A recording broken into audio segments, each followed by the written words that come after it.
It's playoff times, ladies and gentlemen. We are ready to go. Maple Leafs hosting the Tampa Bay Lightning for a chance to get out of the first round for the first time since 2004. It's going to be a difficult task, Dave. It'll be a very, very difficult task.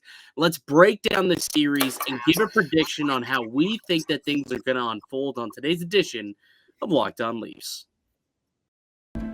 You're Locked On Maple Leafs, your daily podcast on the Toronto Maple Leafs. Part of the Locked On Podcast Network, your team every day.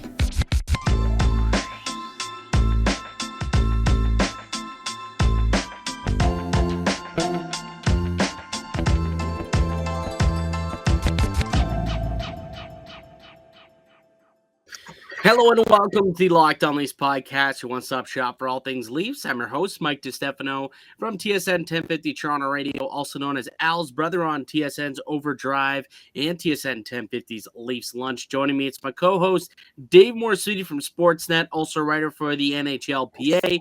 Locked On Leafs is a daily Maple Leaf-centric podcast, so be sure to subscribe for free wherever you get your podcast from. You can also now catch us up on YouTube. You can find the video version on YouTube. Just search Locked On Leafs. Today's episode is brought to you by BetOnline.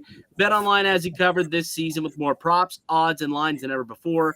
BetOnline, it's where the game starts. Dave, it's finally here, baby. The playoffs. We've been waiting. We've been crawling ever so slowly to get here. But finally, it's go time. How you feeling? Man, it'll hit me more when we get closer to game time. But it's as you said, it's been such a crawl to get to this point, especially the last month of the season. Yeah, it feels like this is just something that everybody's been waiting for. It kind of feels like this regular season. Everyone's just like, they can do whatever. This is when the season officially starts, I think, for a lot of Leafs fans. Yeah, absolutely. Right from the beginning of the year, it's like you can do whatever the heck you want in the regular season. You can do whatever you want. But it only matters if you get out of round one and you perform in the postseason. And it's go time. It's go time for guys like Mitch Marner and Austin Matthews, who've gone completely cold the last couple of years in the postseason. Mitch Marner's, 18 straight games without a goal in the playoffs? That's not going to be good enough to beat the Tampa Bay Lightning, the team in which they got to take on this year in round one. And go figure, the year where there's maybe the most pressure on them to get out of the first round, just sheerly because they've gone 5 years with this group and haven't done it. It's like it's got to happen at some point.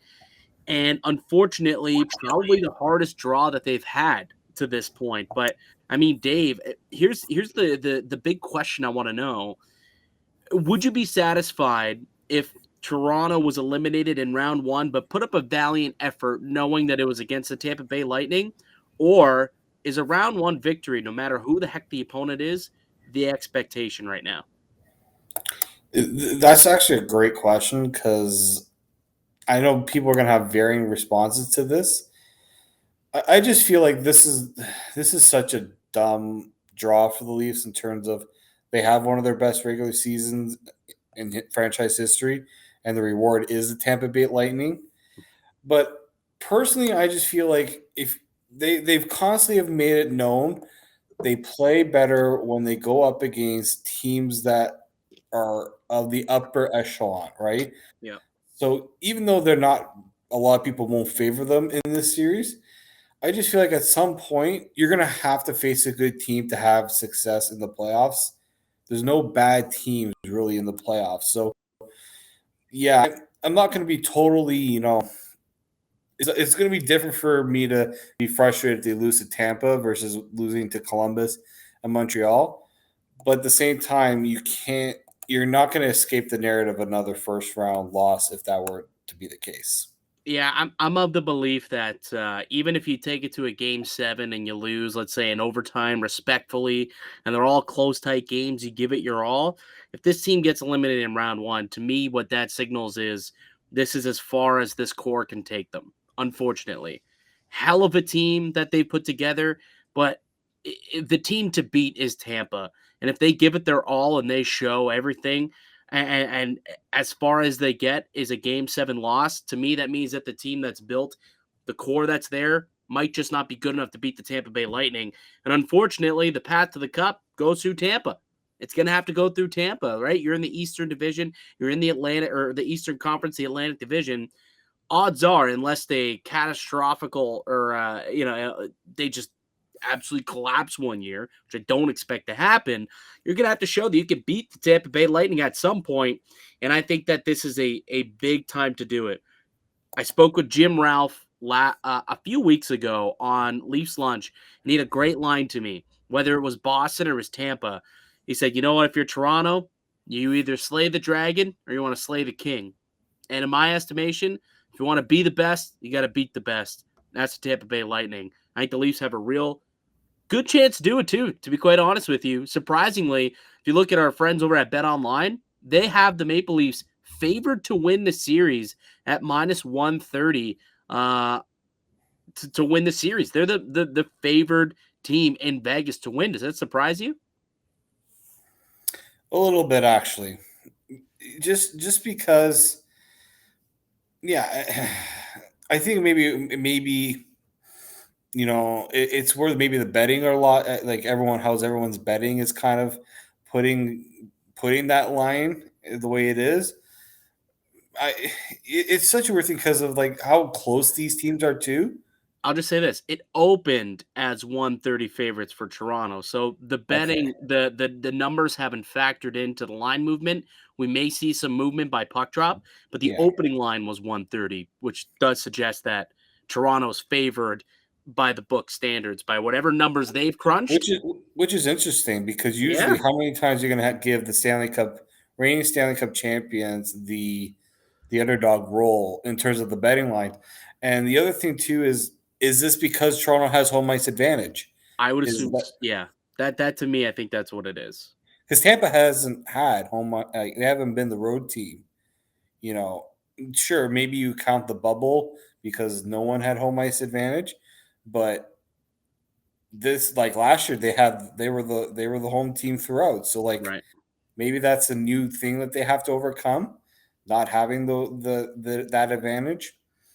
And it's not like Tampa totally, if you look at the season series, they were almost pretty much dead even. So it's not like Tampa, Toronto, either team got the better of each other in a massive way. Right, exactly. So it should be a good series. Like at the end of the day, I'm pretty pumped for it. I think it'll be good hockey. So here's the round one schedule for all you guys who are wondering. So game 1 tonight, Monday, May 2nd, puck drop 7:30, down at Scotiabank Arena. I'll be in attendance, Dave. I will be in attendance at the game. I'll be up in the press box. Just watching the game from the press row, I guess. Can't be rooting, can't cheer in the press box. That's what we were taught day one of journalism.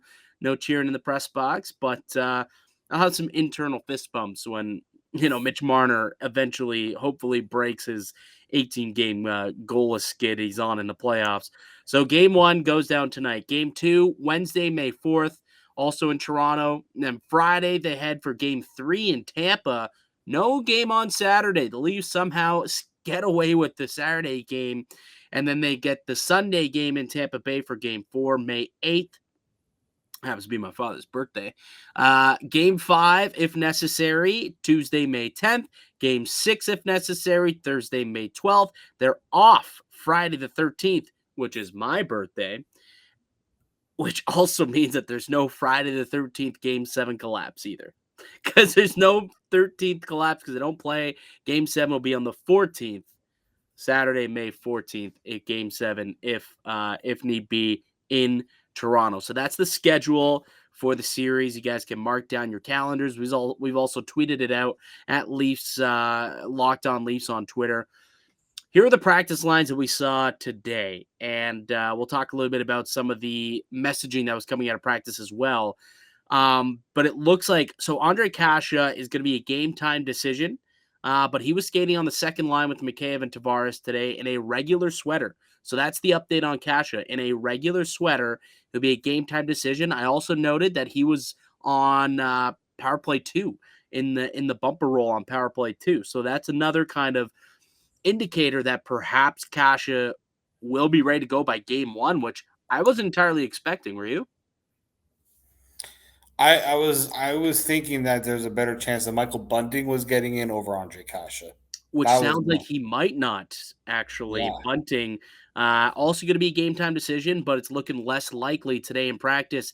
He left practice early, so then Kerfoot, Matthews, and Marner was the line of the top line there, with Kerfoot taking Bunting's spot.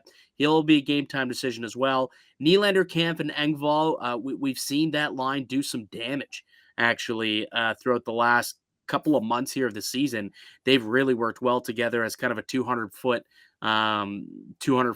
trio there. And then Clifford, Blackwell, and Simmons likely to get the start on the fourth line. So Jason Spezza might be the odd man out when it comes to being up front. And to me, that screams that they're expecting a physical series. Game one is going to be altercations delight for this squad, and they want to have a couple of guys like Clifford, like Simmons in the lineup in case things start to get out of hand. Make them known, hey, we can't be pushed around. We got a couple of guys who are willing to stick up for ourselves as well. And I don't know if you saw Sheldon Keefe speak at practice today, but he said that this series could be, he said it's going to be physical, borderline violent. Borderline violent, he said, is what he's expecting out of this series. Yeah, I think this is, people are probably saying, oh, you're going to scratch blank and blank just to get Simmons and Clifford in there. The last thing you want to have happen is give the Tampa Bay Lightning a chance to impose their will physically and set the tone for the series. Yeah.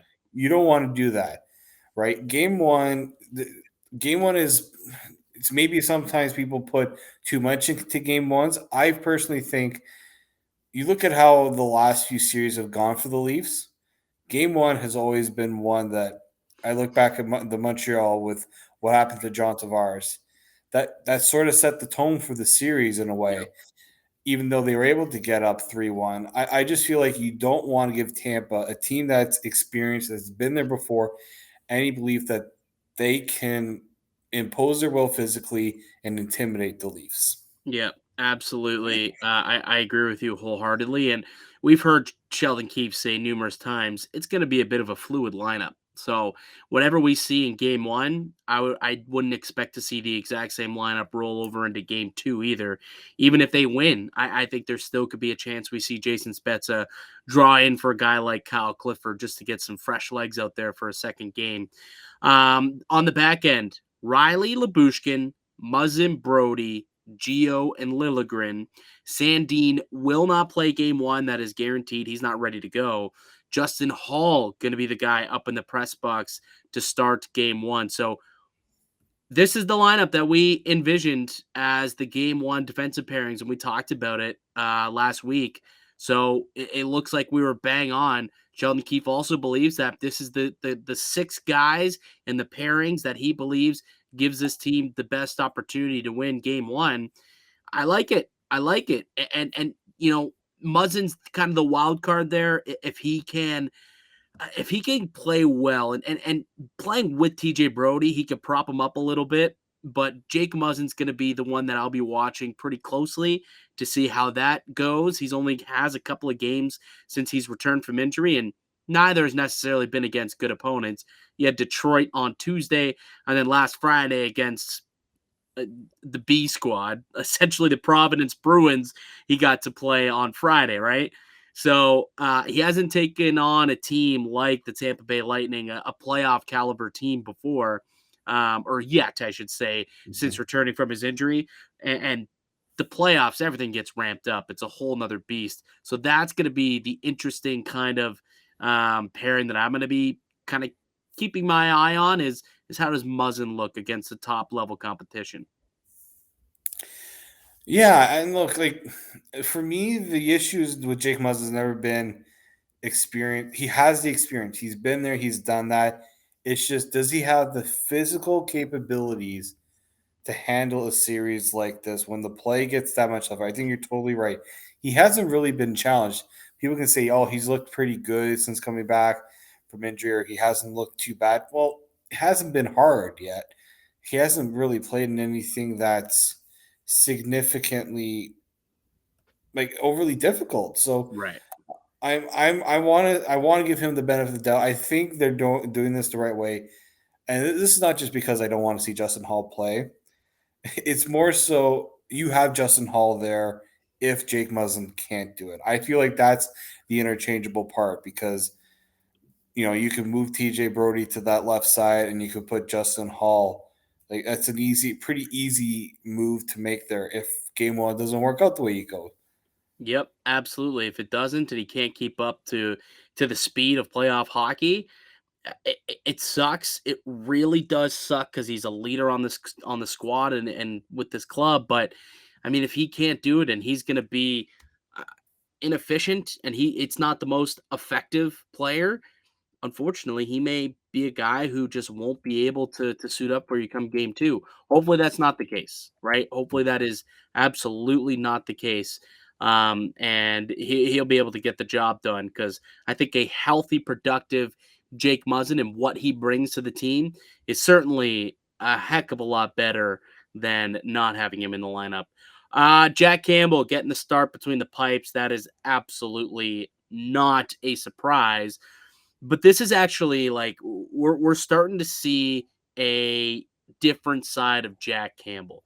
We really, really are. I think since when he came back, let me see what the date was. I think it was on like the 12th or 13th that he came back. So his final 5 or 6 games of the season is when he really started to get back to being the Jack Campbell that we really were missing, right? The Jack Campbell that was spectacular before he kind of turned into a pumpkin, I guess. So since that date, since April 14th, April 13th, pretty sure he's like leading the NHL in. Hold on, let me just quickly pull this up. But I was pretty sure he's like almost leading the NHL in save percentage since. Let me make sure I'm right. I'm correct. Why can't I even find him on here? What's going on? Oh, I don't have enough. Hold on. I will find it. Dave, talk away. While you're doing that, I think the important thing for Jack Campbell, and we've said this many times, we knew he wasn't as bad as he was in that stretch before the injury. And we knew that playing at the elite Vezina caliber goaltending maybe wasn't sustainable for him. But we've always said that if the Leafs can get somewhere in between, they have a chance. I think last year, if we get the Jack Campbell that played last year, you're in good shape going into the playoffs. Yeah, absolutely. I did find the statistics I was looking for. Thank you very much. Jack Campbell, last 5 games of the season since coming back from. Remember that he had that rib injury and he missed about a week or so, missed a couple of games, and that allowed Chalgren to have to make back-to-back starts. And everyone was kind of like, "Oh, what's going on here?" And then he returned. So the final 5 games since returning from that injury, Jack Campbell has a 955 save percentage at 5-on-5 with a 123 goals against average at 5-on-5. 5.25 goals saved above average. So that is encouraging to me. That is extremely encouraging to me. And when you look at the goals that are scored, they're mainly high danger chances that are scored right in front of his net. So it's real simple for Jack. It's real simple for him to have success, for the team to make him have success. And that's make sure that the net is cleared, make sure that they don't get those second, third chance opportunities from the inner slot. That happens, this team will have some success. I'm telling you, they will have success. So that's the lineup going into game one. We'll see. Game one's going to be an important one. It'll be the tone setter, and we'll see what exactly happens. If you want to make a bet on game one, like I said, you can totally do that at Bet Online. The Leafs are favored to win the series. They're also favored to win game one. Bet Online, though, They are our friends, and they're your number one source for all your betting stats and sports info. Find all your latest sport developments, league reviews, and news, including this year's basketball playoffs, the hockey playoffs, and the start of the Major League Baseball season. BetOnline is your continued source for all your sport wagering needs, from live betting to playoffs, esports, and more. Head to the website today or use your mobile device to learn more about the trends in action. BetOnline, it's where the game starts. Welcome back into the Locked On Leafs podcast. I'm Mike DiStefano. Got Dave Morassutti with me. We are your hosts here at Locked On Leafs. Game one between the Leafs and Lightning going down tonight. This playoffs begin. We're super jacked up about it. Why don't we kind of break things down, though, between these two teams, go through the strengths, the weaknesses between the two clubs. So let's start with the Maple Leafs, right? Start with the home squad, our team. What are some strengths that you believe that this team has coming into this season and into this series particularly that maybe they just haven't had in the past? I think the big thing is depth. They've had the top end talent. They've had guys lower in the lineup that can produce, but I don't think we've had the noticeable depth in past years, especially on the blue line. I just think that there isn't a pairing that you throw out there, and I'm worried about. I'm not worried about, having to, you know, shelter minutes when it comes to their defensemen. And I just think they've really done a good job of ensuring that depth. If there's an injury, someone's able to step in. We're not, in panic mode, seeing a guy like, Martin Marincin having to come in into a playoff game. I think they've really done a good job to not only solidify the depth, but that the whoever it is that comes in, we know what they can do because they've played enough games. They've been through the ringer of the season, so they're not just being thrown into the fire if something were to happen.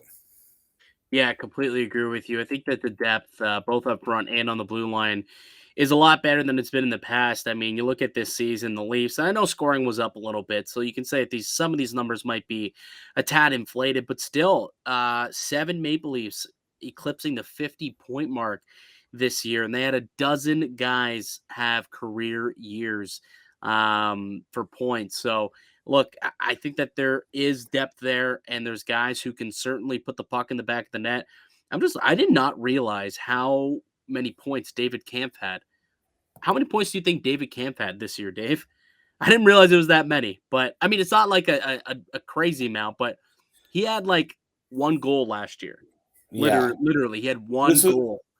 I was told that David Camp possessed no offensive ability, and this was a questionable signing by the Leafs. I'm gonna go with what, like 36 points? No, you're over that one, but Okay, I'm 26 points. 26.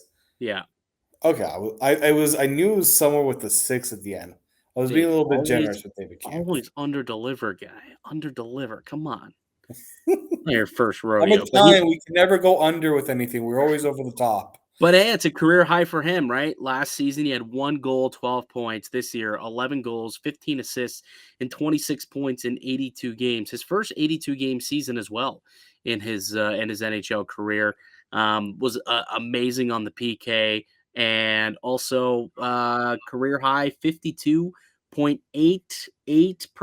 faceoffs. No, his rookie season he was 53% actually, but this is his first full year. He only played 46 games that season. So his first, full season, over 50% faceoff rate, which is key for this team as they clearly want to be a possession squad. But yeah, it just goes to show, like, you even got guys like David Kampf who weren't supposed to provide a lick of offense, having a career year, 26 points. Pierre Engvall, Mikheyev. Towards the end of the season, you started to get some offensive output from a guy like Timothy Liljegren from the back end as well. Like, it was, yeah, you were starting to really starting to pick up a little bit the offense from the blue line. It was very, very. There wasn't much going on outside of Riley for the first half of the year, but then Brody came in and he started picking up a little bit of points here and there. And then Liljegren and Giordano had a couple of goals since he arrived. Things working out well for the Leafs. The depth definitely there for them that hasn't been in the past. The other thing for me is special teams. They've got the number one power play unit in the NHL, operating at 27.3%, and it was number one all year, which means It legitimately didn't really go through a big slump. There was like that 4 or 5 game stretch where they didn't score, but I mean that's going to happen with every team. I bet you the Tampa Bay won 4 or 5 games where they didn't score either, right? That's going to happen. But at the end of the day, it pretty much was incredibly consistent to be first place the entire season, like the entire year, never wavered and went on a massive skid. And the penalty kill, top 10 penalty kill, eighth this season at 82.1%. So special teams, I think, is going to be big that they haven't had in the past. That's actually been detrimental for them. You can think back to that Boston series a couple of years ago where their Yeah. PK was just abysmal and it cost them really. Don't know if that's going to be the case this year, especially if Andre Kosh is back into the mix. Remember how effective he was when he was healthy on the penalty kill? I think that could also be a nice little spark to the PK if he's there, not only in the top 6, but in the penalty kill as well. So, yeah, depth in special teams, and then just you got to hope and pray that the guys who had career years like Matthews and Marner keep it going in the playoffs. They carry it over into the postseason. If that happens, I think the Leafs got a good shot. Weaknesses. What's a weakness that worries you a little bit here, Dave?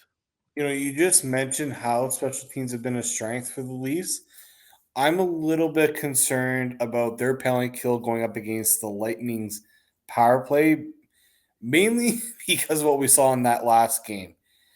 They got unhinged or they lost their composure when they were taking all those penalties, and the Lightning were just they were just filling the net on the power play there. That's going to be, I think, a thing that could swing a game in the Lightning's favor is if the Leafs get into penalty trouble and the Lightning do capitalize. So that's something that I'm a little bit concerned about, their composure. And another weakness, I would say, if you're measuring up the toughness of both teams, the Lightning not just are maybe a little more physical, but the guys that they do have that provide that toughness, that physicality, can also score. I hate to be the one to knock on Wayne Simmons and Kyle Clifford, but they cannot score like we've seen from Corey Perry, Patrick Maroon. You can even put a guy like Brandon Hagel in there. He's not a one to shy away from the physicality. It's funny.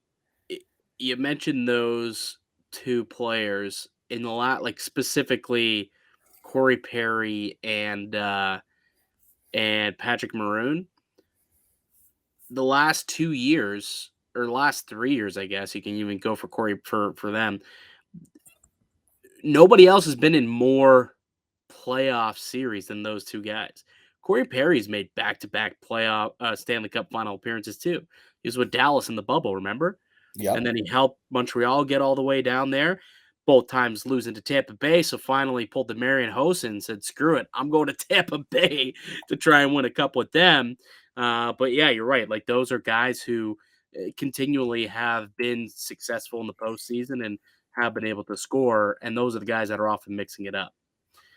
For me, it's something you clearly left out, and I think you did it purposely for me to tackle it. But I mean, goaltending is definitely a weakness here when it comes to the Leafs versus Lightning series. Like that's going to be the biggest, it's the word I'm looking for here.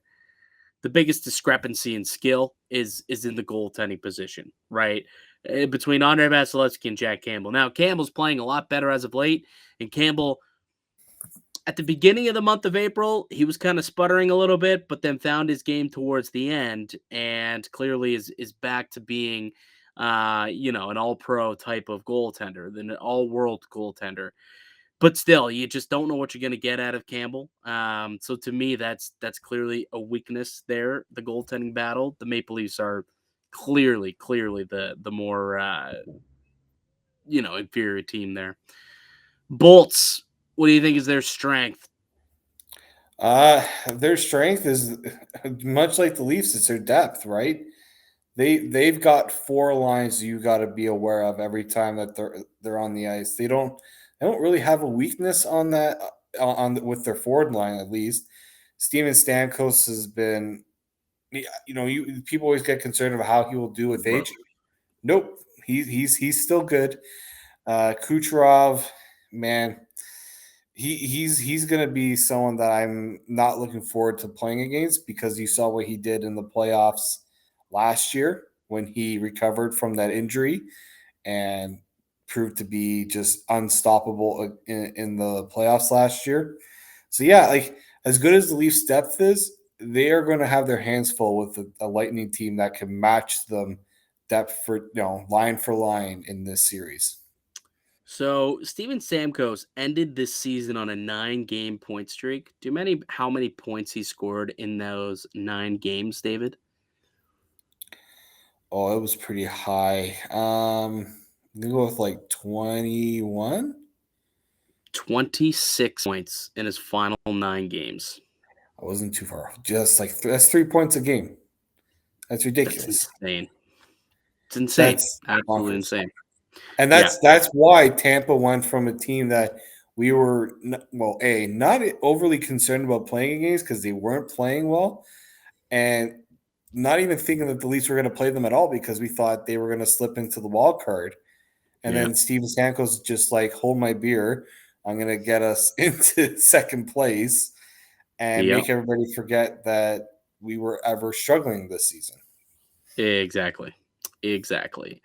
The winning pedigree is definitely one other thing that I would note that is an advantage that they have over the Maple Leafs. Clearly, back-to-back Cup champions.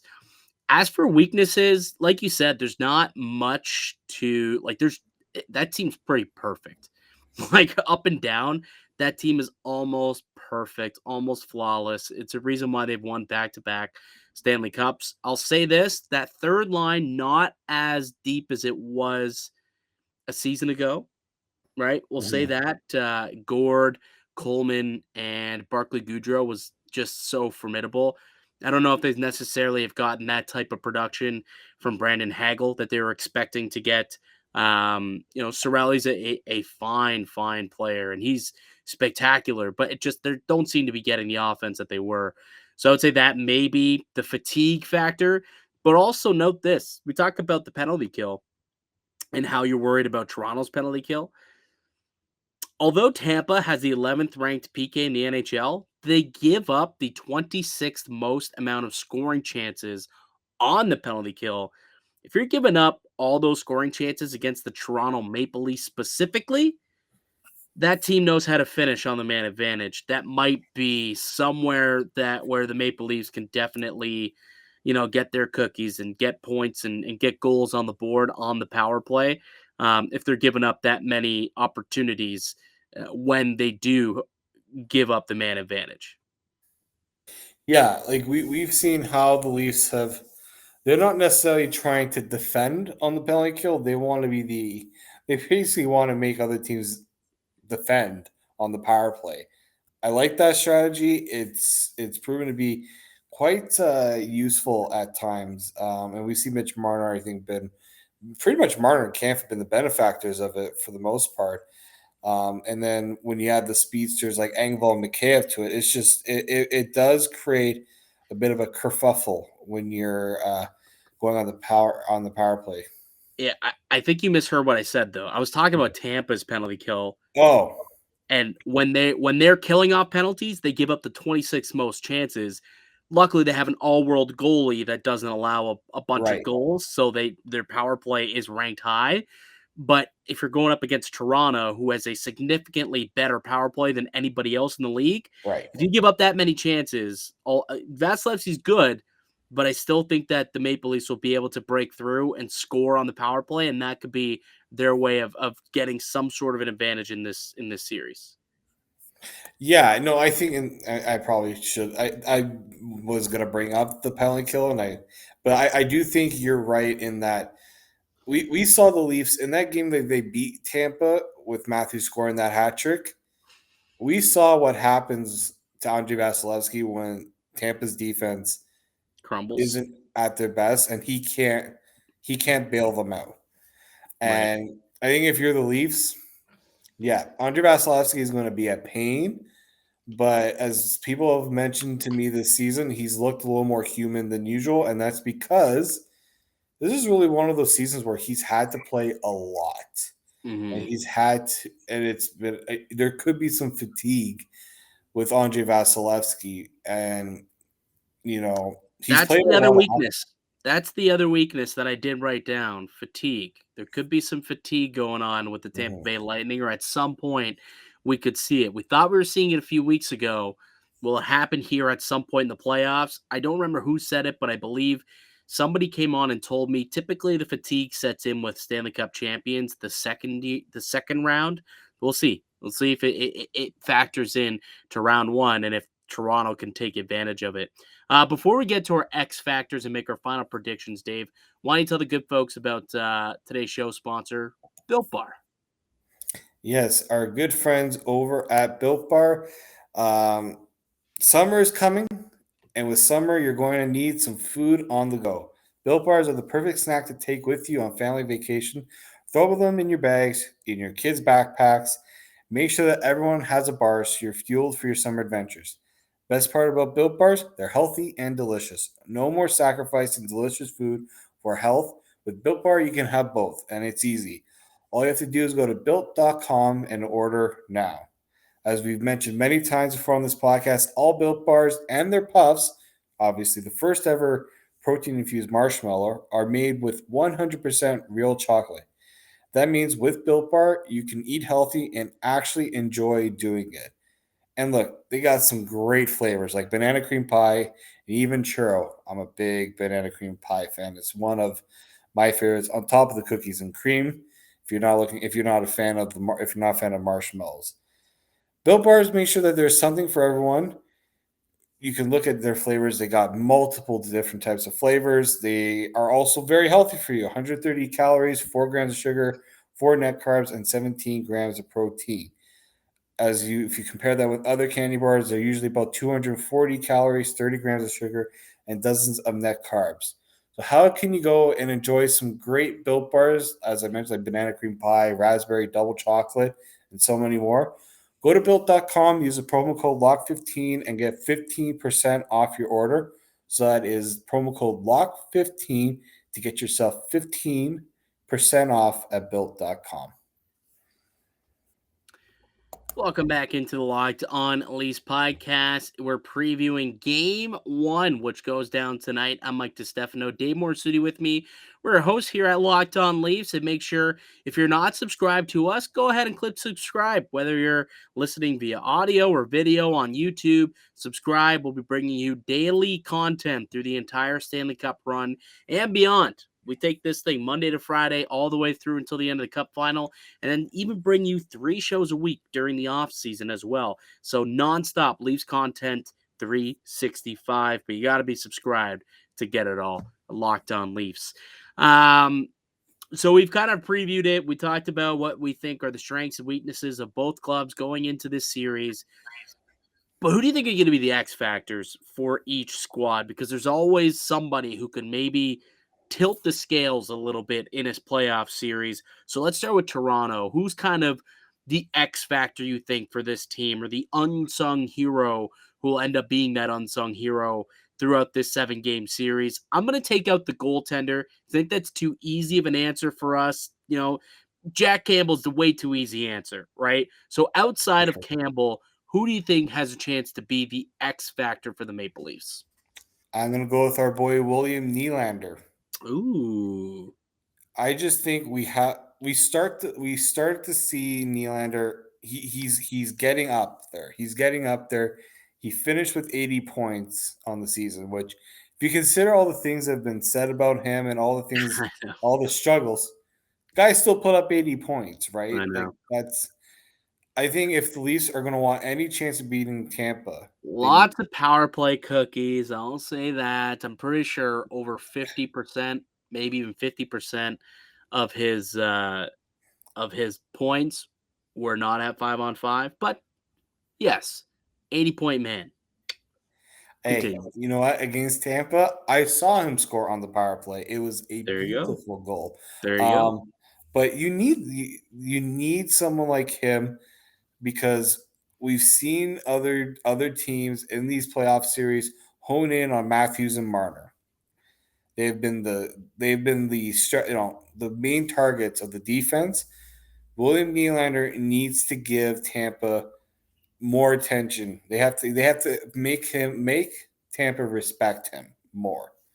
I think they respect him, but as a third line guy, if he's playing with David Kampf and Pierre Engvall, he's got to make Tampa realize that they can't just brush aside. I mean, if they want to, and William Nylander takes advantage, by all means, do it at your own. Be cautious. That's all I'm going to Yes. say. Do it at your own peril, I think maybe the phrase you're looking for there. That was the one I was looking for.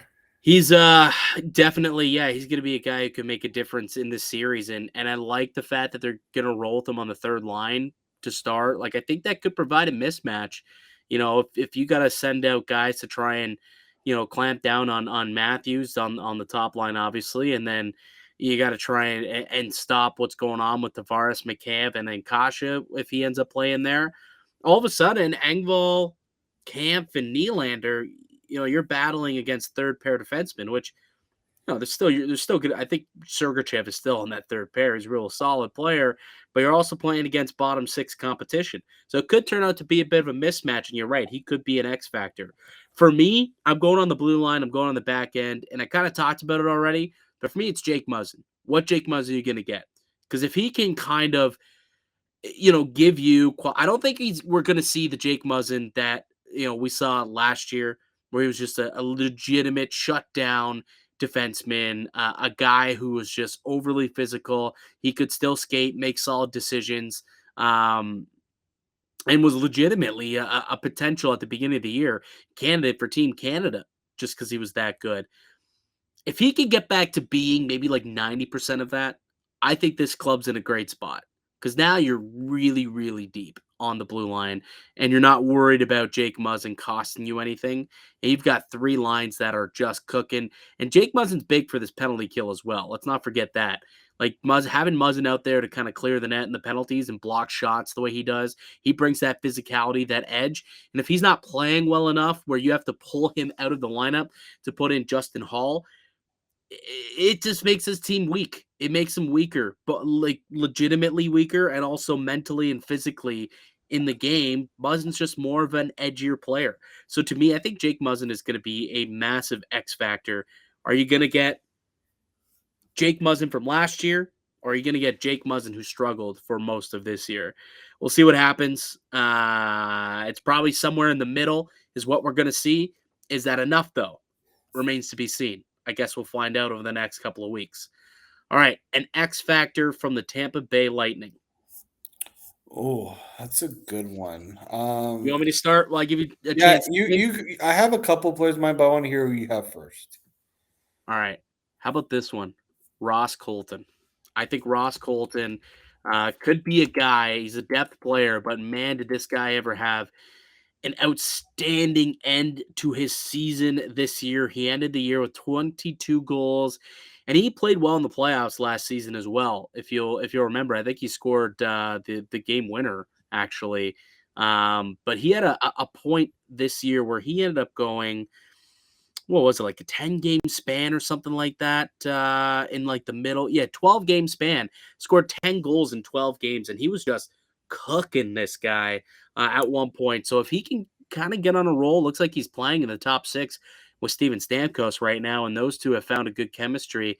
He may be a bit of an under-the-radar player who could provide some secondary offense for this team that Toronto's going to have to match at some point. Like, the superstars, essentially, they got to cancel each other out.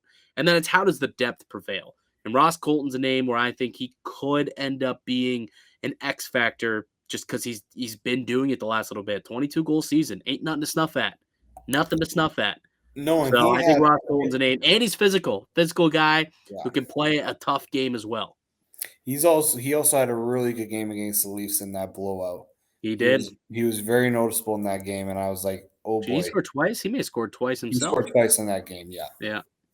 So, yeah, he's definitely someone I'm keeping my eye on. And then person for me, I'm trying to go with someone that a little different and someone that maybe doesn't get enough love. I mean, depending on who you ask, but I think Anthony Cirelli, that guy does so much for Tampa on both ends of the ice. And he's a little bleep disturber too. Yeah, he's gonna be one of those guys that's gonna try to get under someone's skin. Him and Giordano were going at it in that game where things just turned into a bleep show. Um, and he's done it in the postseason before. I was just trying to look up his postseason numbers from What do last you year. what do you think? Yeah, he was tremendous the last 2 years actually. Anthony Cirelli has been. What do you think if I gave you an over under for fights in the series? Let's say I posted at 3.5 fights in this series. No, In the series in total, I'm assuming, right? yeah, 3.5 fights in this series. No, 4.5 fights in this series. I'm gonna go under just because Okay, we'll three and a see. half. 3.5. Let's put it back to three and Yeah, a half fights. You still going yeah. under? I'm gonna go under just because someone is going to try to start fights, but I think both teams are going to try to resist a little bit. They're going to try to resist the temptation. Now, this could all change if one game just gets totally out of hand and then we get like 2 to 3 fights in the final few minutes of the game, just like we Little did in line the other brawl. game. Little line Yeah. brawl, perhaps. Like we can get 2 to 3 fights in one sequence. Right. Uh, I just think that you have to be very careful in the playoffs where you don't want to give another team, an instigator penalty, and and especially if it's a close game. If these are going to be close games, I just don't see a team trying to give one of the other teams momentum by getting into a fight, unless one team is totally out of it. You will see it, but I don't think that's what the Leafs are going to try to do. If anything, I think it's going to be Tampa that's going to try to instigate it more. Yeah, you're totally right. They're going to. They're going to. Yeah, Anthony Cirelli last year had 12 points in the playoffs, but he's just such a key cog for that team. He's honestly like almost like a mini Bergeron in a way. Like defensively, he's so Mhm. good, so good. So even though he only gets you 12 points in a playoff series or in a playoffs, I suppose in the postseason, he's still such an incredible player, and he could shut people down. Like he can play a Phil Deneau type of role, but so could Braden Point.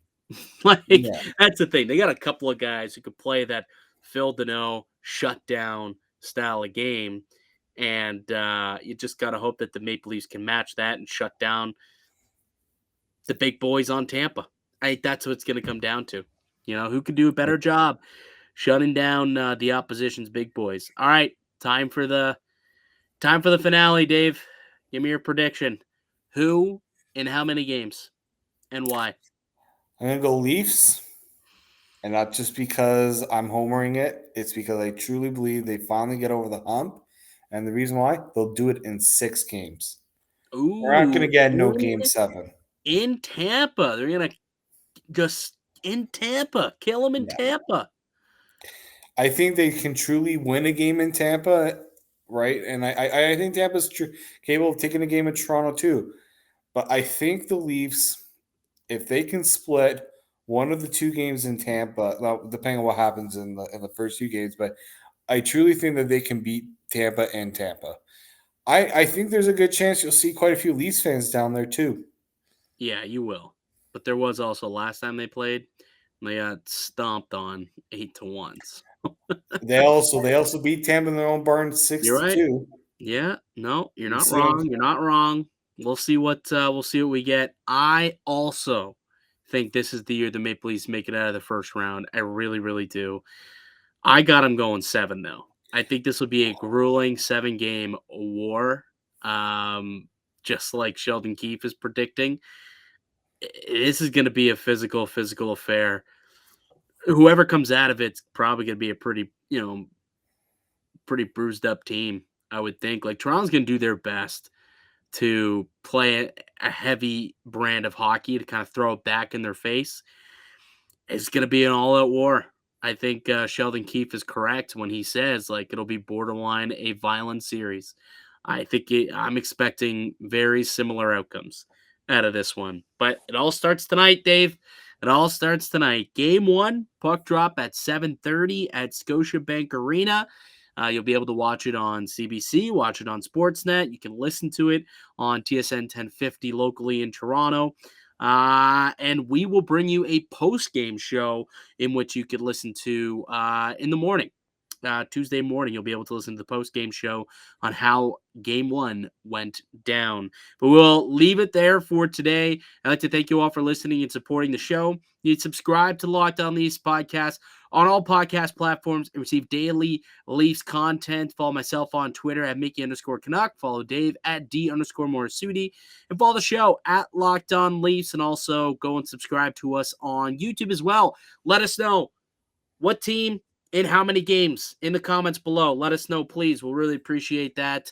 And also, if you have any other questions or comments, we love to bring those up on the pod as well. You can leave them in the comment section if you're watching on YouTube.